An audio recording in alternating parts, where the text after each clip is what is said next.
In 1995, mass hysteria purportedly broke out in a small town that had people literally sleeping outside. The shape-shifting bat creature is claimed to have rushed over the region and begun assaulting unaware men, having an impact on the entire island of Zanzibar. Villagers started coming forward one by one to say they had been attacked while they were asleep by this strange beast-like demon. In no time at all, entire villages had camped outdoors in case of assault. This thing was that terrifying. When a mob of villagers attacked a mentally ill youngster they believed was hiding the demon, the general frenzy reached a fever pitch. The fear started subsiding after his passing, but was the haunting done? It's important to note that Papo Bawa attacks are most frequently reported just around Tanzania's national elections, oddly enough. One of the most acrimonious elections the islands have ever seen occurred in 1995, when Zanzibar was dealing with a surge of demon attacks.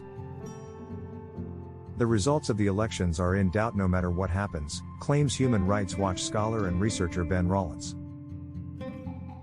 Was this a demon for hire? To scare the community into voting for the wrong person?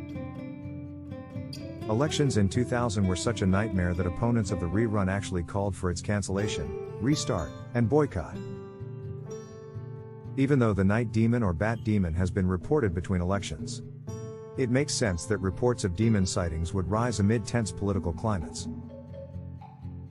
The word Papo Bawa, which is what this demon was called by locals, means bat wing in Swahili. And although one of the forms that this creature can assume is that of a large bat, it can also assume even more grotesque forms. The creature was supposedly able to shapeshift, including into animal or human forms, and it liked to stay hidden in the shadows.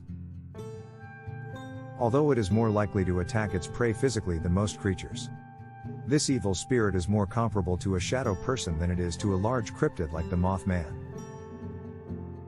There is no way to predict when the Papo Bawa or night demon would turn its attention to you due to its erratic behavior.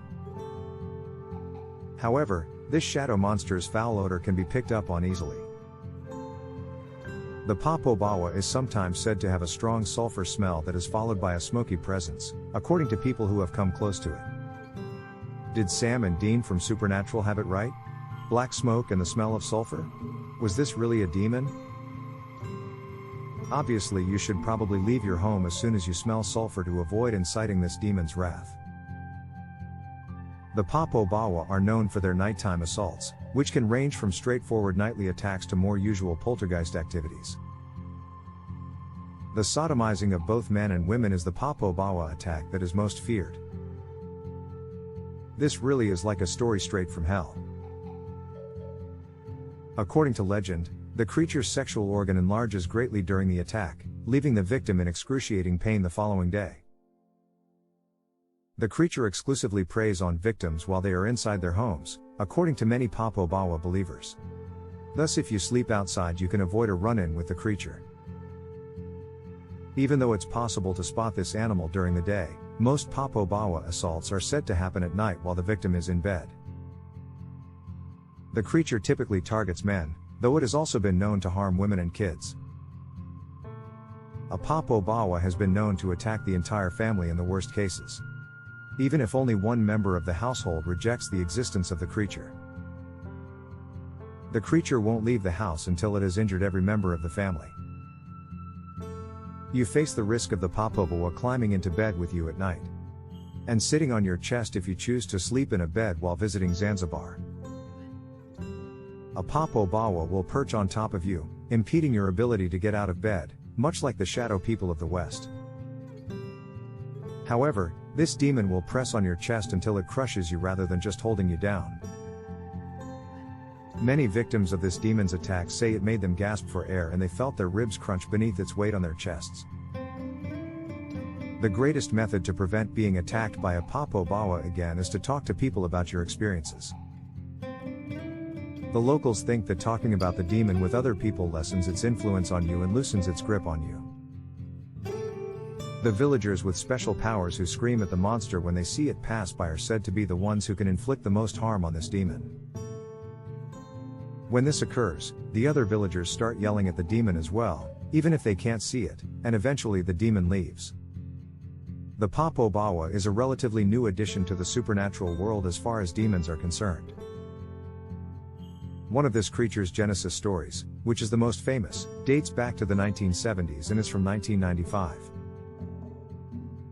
According to popular belief, the Papo Bawa was created when a sheik released a jinn from its resting place in retaliation for one of its neighbors. According to how these tales typically end, the sheik lost control of the jinn and unintentionally bred an unstoppable attacking demon. This tale could explain why the Papo Bawa is rumored to carry a jar of magic medicine. What do you think about the night demon or Papo Bawa of Zanzibar? If you ever planned on visiting, maybe now you'll reconsider? And was this a demon or a jinn? Let us know why you think in the comments.